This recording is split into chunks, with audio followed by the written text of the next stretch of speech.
আসসালামু আলাইকুম। আমার প্রাণপ্রিয় অনলাইনের ভাই বোনেরা, আমার সকল দেশের বিদেশের ভাইয়েরা, বন্ধুরা, আপনাদের কাছে যদি আমি কোনো ভুল ত্রুটি করে থাকি, কথাবার্তা যদি কোনো ভুল হয়ে থাকে, আপনারা সবাই ক্ষমা করবেন। আমি আজকে কয়দিন যাবৎ অনলাইনে নাই। আমার ছেলে অসুস্থ, হসপিটালে ভর্তি আছে। এই জন্য আমি কারো কাছে যাইতে পারি না, কারো কোনো কথা বলতে পারি না, কারো ফোন ধরতে পারি না।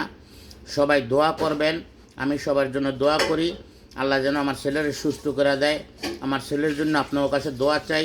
আর আমার কথাবার্তায় যদি কোনো ভুল ত্রুটি থাকে, আমার সকল প্রবাসী ভাইয়েরা, অনলাইনের ভাই বোনেরা, আমার দেশের ভাই বোনেরা, সবার কাছে দোয়া চাই। আমার যদি কোনো কথাবার্তাতে, কোনো কাজে কর্মে কোনো ভুল ত্রুটি থাকে, মাফ করবেন। আমার ছেলেরও আপনারা দোয়া করবেন, ছেলের জন্য আল্লাহ যেন ওরা সুস্থ করে, আবার যেন স্বাভাবিক জীবন নিয়ে ফিরে আইতে পারে। আপনাকে সবার কাছে আমি ক্ষমা চাই, মাপ চাই।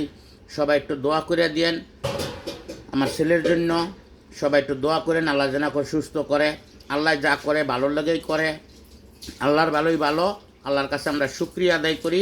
আপনাদের সকলের কাছে আমি দোয়া ও ভালোবাসা চাই, যেন আপনারা ভালোবাসেন, আপনারা দোয়া করেন। যাদের সাথে আমার কথাবার্তাতে কোনো যদি ভুল ত্রুটি হয়ে থাকে, আপনারা সবাই ক্ষমা সুন্দর দৃষ্টিতে দেখবেন। সবাই ভালো থাকবেন। আসসালামু আলাইকুম।